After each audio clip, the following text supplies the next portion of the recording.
যুব সমাজ নষ্টের এক নম্বর কারণ হিসেবে যে জিনিসটাকে আমি উপলব্ধি করি বা বিবেচনা করি সেটা হলো নারীর ফিতনা, হারাম রিলেশনশিপ, জেনা, ব্যভিচার।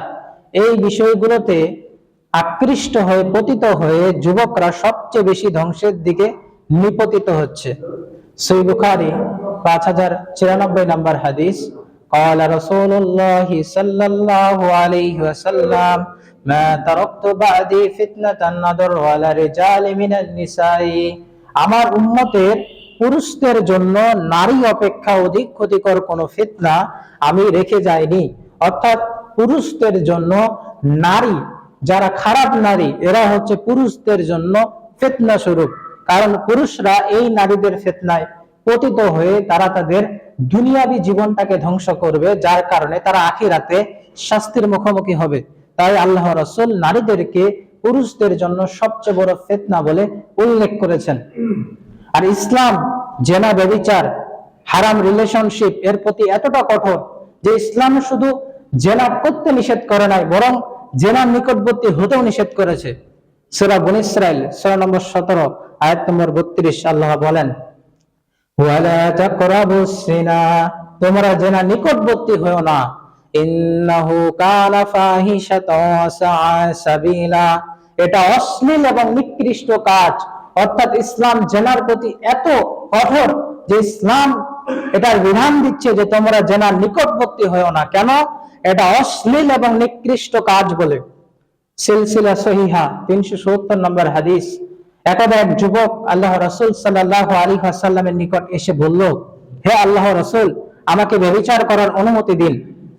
তখন নবী সাল্লাল্লাহু আলাইহি ওয়াসাল্লাম সে যুবকটিকে বলল যে তুমি কি তোমার মায়ের সাথে তা পছন্দ করো, তোমার বোন বা মেয়ের সাথে, তোমার ফুফু বা খালার সাথে তা পছন্দ করো? যুবকটি সবার উত্তরে বলল যে না, আল্লাহর কসম, হে আল্লাহর রাসূল, আপনার জন্য আমার জীবন উৎসর্গ হোক। তখন নবী সাল্লাল্লাহু আলাইহি ওয়াসাল্লাম বললেন যে তাহলে লোকেরাও তা পছন্দ করে না যে কেউ তাদের মা, মেয়ে, বোন, খালা বা ফুফুর সাথে ব্যভিচার করুক। অর্থাৎ আল্লাহর রাসূল এটা ওই যুবকটাকে বুঝালো যে তুমি তোমার বোনের সাথে কেউ জেনা ব্যভিচার করুক, হারাম রিলেশন করুক, এটা তুমি যেমন চাও না, ঠিক তেমনি ভাবে অন্যের বোন হারাম রিলেশন করবে সেটাও তার ভাই চায় না। তো এভাবে আল্লাহর রাসূল সাল্লাল্লাহু আলাইহি ওয়াসাল্লাম সে যুবকটিকে জেনা ব্যভিচার থেকে সতর্ক করলেন। এবং এই যুবক সম্পর্কে বর্ণিত হয়েছে এই যুবক তার মৃত্যু পর্যন্ত কোন নারীর দিকে চোখ তুলে পর্যন্ত তাকায় নাই। সুবহানাল্লাহ। এবং এই যুবকটির জন্য আল্লাহর রাসূল সাল্লাল্লাহু আলাইহি ওয়াসাল্লাম দোয়া করেছিলেন।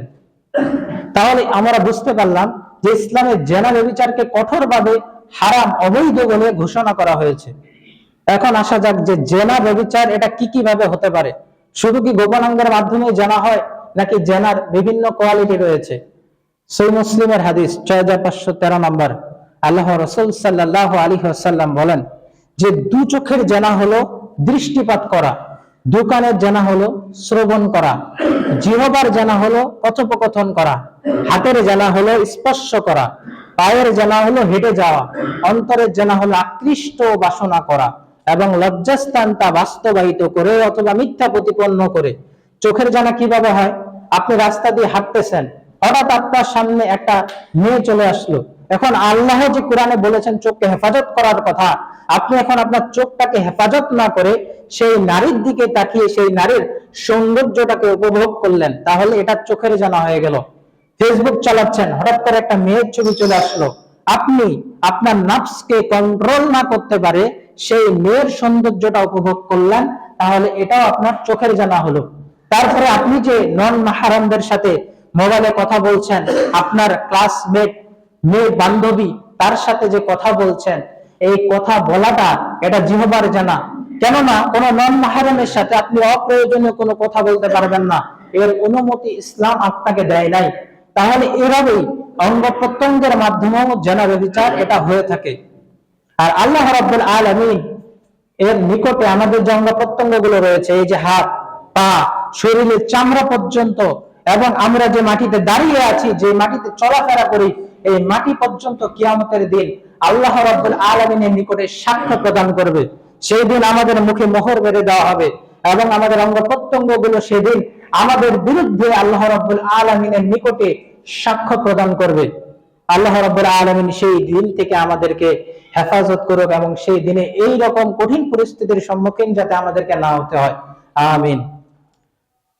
সূরা ইয়াসিন 36 নম্বর সূরা 65 নম্বর আয়াতে আল্লাহ বলছেন যে আজ আমি তাদের মুখে মোহর মেরে দেব এবং তাদের হাত আমার সাথে কথা বলবে এবং তাদের পা সে সম্পর্কে সাক্ষ্য দিবে যা তারা অর্জন করেছিল। অর্থাৎ হাত দিয়ে কোনো খারাপ কাজ করলে হাত আপনার বিরুদ্ধে সাক্ষ্য দিবে। কোনো খারাপ কাজ করতে যাচ্ছেন পায়ে হেঁটে, এই পা কিয়ামতের দিন সাক্ষ্য প্রদান করবে। আর সেই দিন আপনার মুখে মোহর মেরে দেওয়া হবে। মুখ দিয়ে কোনো কথা আপনি বলতে পারবেন না যেটা আপনি বলতে চান, কিন্তু দেখবেন আপনার অঙ্গ প্রত্যঙ্গ সেদিন আপনার বিরুদ্ধে আল্লাহর কাছে নালিশ করছে। সূরা হামিম সাজদা সূরা নম্বর 41 আয়াত নম্বর 20 আল্লাহ বলেন, হাত্তা ইযা মাজাউহা শাহিদা আলাইহিম সামাউহুম ওয়া আবসারুহুম ওয়া জুলুদুহুম বিমা কানু ইয়ামালুন। অবশেষে তারা যখন জাহান্নামের কাছে পৌঁছবে তখন তাদের কান, তাদের চোখ ও তাদের চামড়া তাদের বিরুদ্ধে তাদের কৃতকর্ম সম্পর্কে সাক্ষ্য দিবে। অর্থাৎ শরীরের চামড়াগুলো পর্যন্ত আপনার বিরুদ্ধে কিয়ামতের দিন সাক্ষ্য প্রদান করবে। তাই আমাদেরকে সতর্ক থাকতে হবে যে আমাদের অঙ্গ প্রত্যঙ্গগুলোর মাধ্যমে কোনো খারাপ কাজ যেন না হয়ে থাকে, কোনো জেনা ব্যভিচারমূলক কাজ যেন না হয়ে থাকে। আল্লাহ রাব্বুল আলামিন আমাদেরকে তৌফিক দান করুক, আমিন। নবী সাল্লাল্লাহু আলাইহি ওয়াসাল্লাম দুইটি ভবিষ্যৎবাণী করেছেন। এক নম্বর ভবিষ্যৎবাণী সহিহ বুখারীর 80 নম্বর হাদিস, নবী সাল্লাল্লাহু আলাইহি ওয়াসাল্লাম বলেন যে কিয়ামতের আলামত হচ্ছে কিয়ামতের পূর্বে জেনা ব্যভিচার এটা বিস্তার লাভ করবে। আপনারা যদি এই বিষয়টা চিন্তা করেন, আজকে থেকে 12 বছর আগে যে পরিমাণ জেনা ব্যভিচার হতো, আজকের যুগে তার চেয়ে বেশি পরিমাণ জেনা ব্যভিচার হচ্ছে। তাহলে আল্লাহ রাসূল যে ভবিষ্যৎবাণী করলেন, এই ভবিষ্যৎবাণী সত্য বলে প্রমাণিত। সহিহ বুখারী 5590 নম্বর হাদিসের বর্ণনা, قال رسول الله صلى الله عليه وسلم لا يكونن من أمتي يستهلون الهرى والحرير والخمر والنحاجب। আমার উম্মতের মধ্যে অবশ্যই এমন কতগুলো দলের সৃষ্টি হবে যারা ব্যভিচার, রেশমি কাপড়, মদ ও বাদ্যযন্ত্রকে হালাল বলে মনে করবে। অর্থাৎ এমন কতগুলো মানুষের তৈরি হবে উম্মতের মধ্যে যারা জেনা ব্যভিচার করবে অথচ তারা এটাকে হালাল বলে মনে করবে, হারাম মনে করবে না। তারা লিভ টুগেদার করবে, হালাল মনে করবে। তারা ছেলে মেয়ে একে অপরের বেস্ট ফ্রেন্ড হবে, জাস্ট ফ্রেন্ড হবে, কিন্তু তারা এটাকে হারাম মনে করবে না, হালাল বলে মনে করবে। এভাবে জেনা ব্যভিচারটাকে মানুষ স্বাভাবিক মনে করবে, অস্বাভাবিক মনে করবে না। আল্লাহ রাব্বুল আলামিন আমাদেরকে জেনা ব্যভিচার থেকে বেঁচে থাকার তৌফিক দান করুক, আমিন। নবী সাল্লাল্লাহু আলাইহি ওয়াসাল্লাম আমাদেরকে গোপন পাপ থেকে সতর্ক করেছেন। সহিহ তারগীব 3419 নম্বর হাদিস, নবী সাল্লাল্লাহু আলাইহি ওয়াসাল্লাম বলেন যে নিশ্চয়ই আমি তোমাদের উপর যে ব্যাপারে বেশি ভয় করি তা হলো জেনা ও গোপন প্রবৃত্তি। অর্থাৎ গোপনীয় ভাবে যে পাপটা হয়ে থাকে, এই পাপ থেকে আল্লাহ রাসূল আমাদেরকে সতর্ক করেছেন। মানুষ কিন্তু গোপনেও অনেক পাপ করে থাকে, তো এই পাপ এর ব্যাপারে আল্লাহ রাসূল আশঙ্কা প্রকাশ করেছেন যে তার উম্মত এই পাপের মধ্যে অধিক পরিমাণে জড়িত হবে। সহিহ বুখারী 7416 নম্বর হাদিস, সাদ ইবনে উবাদাহ রাদিয়াল্লাহু আনহু বললেন যে যদি আমি আমার স্ত্রীর সাথে অন্য পুরুষকে দেখি তাহলে তরবারি দ্বারা তার মাথা কেটে ফেলবো। এই কথাটি আল্লাহ রাসূল সাল্লাল্লাহু আলাইহি ওয়াসাল্লামের নিকট পৌঁছলে তিনি বললেন যে তোমরা কি সাদের আত্মমর্যাদা বোধ বা ঈর্ষায় আশ্চর্য বোধ করছো? আল্লাহর কসম আমি সাদের চেয়েও বেশি ঈর্ষাবান এবং আল্লাহ আমার চেয়েও বেশি ঈর্ষাবান। এজন্য তিনি গোপন ও প্রকাশ্য সকল অশ্লীলতাকে অবৈধ বলে ঘোষণা করেছেন।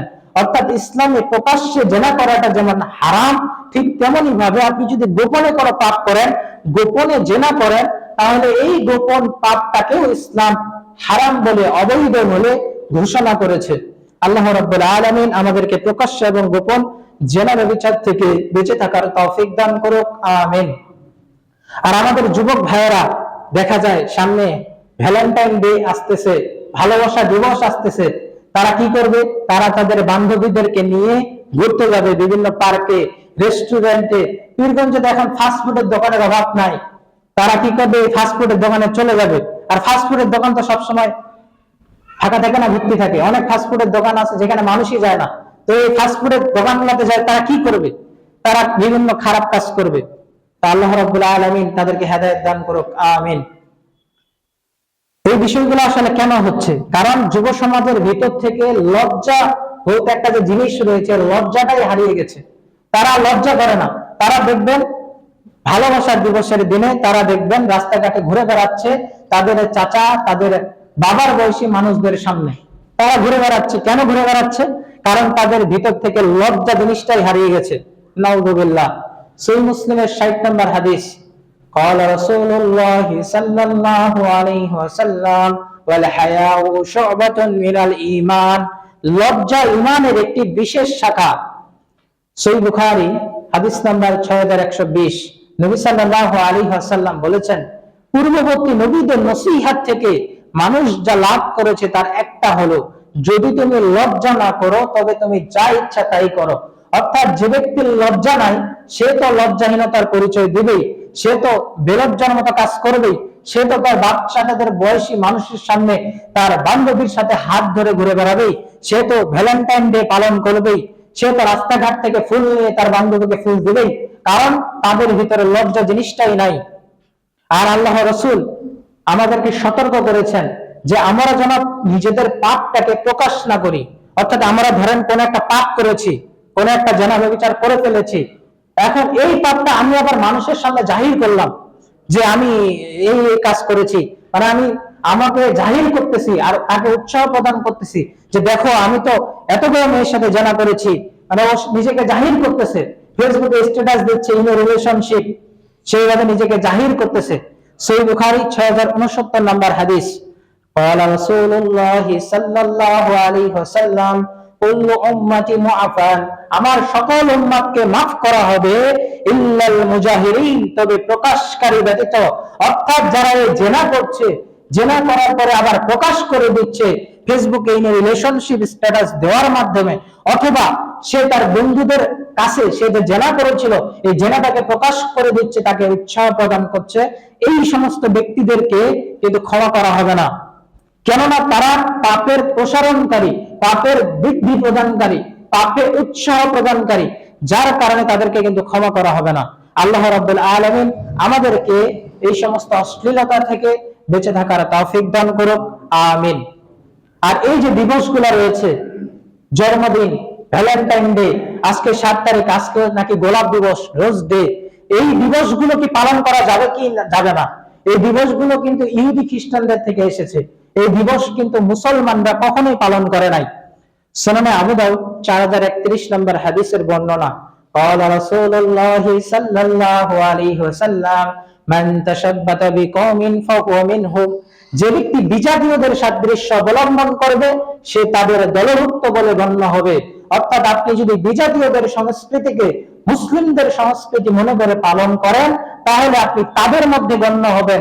আপনার জন্য এই দিবসগুলো পালন করা কোনো মতেই বৈধ না। কেননা এই সংস্কৃতিগুলো, এই অনুষ্ঠানগুলো, কালচারগুলো হচ্ছে ইহুদি খ্রিস্টানদের কালচার, সংস্কৃতি, এটা মুসলমানদের সংস্কৃতি না। সহিহ বুখারী 3456 নম্বর হাদিসের বর্ণনা, আল্লাহ রাসূল সাল্লাল্লাহু আলাইহি ওয়াসাল্লাম বলেন যে তোমরা তোমাদের পূর্ববর্তীদের পন্থা পুরোপুরি অনুসরণ করবে, প্রতি বিগত এবং প্রতি গজে গজে, এমনকি তারা যদি গোশাতের গর্তেও ঢুকে তোমরাও তাদের ঢুকবে। একজন সাহাবী জিজ্ঞেস করলেন, ইয়া রাসূলুল্লাহ, আপনি কি ইহুদি ও নাসারাদের কথা বলছেন? নবী সাল্লাল্লাহু আলাইহি ওয়াসাল্লাম বললেন, তবে আর কার কথা? তাহলে এই Valentine day, rose day, kids day, আরো যে সমস্ত অশ্লীল ডে গুলো রয়েছে এই ফেব্রুয়ারি মাসে, এই সমস্ত ডে পালন করা মুসলিম যুবকদের জন্য, মুসলিমদের জন্য হারাম। কেননা এটা মুসলমানদের সংস্কৃতি থেকে আসে নাই, এটা এসেছে ইহুদি খ্রিস্টানদের সংস্কৃতি থেকে। আল্লাহ রাব্বুল আলামিন এই সমস্ত ডে থেকে আমাদেরকে বেঁচে থাকার তৌফিক দান করুক, আমিন।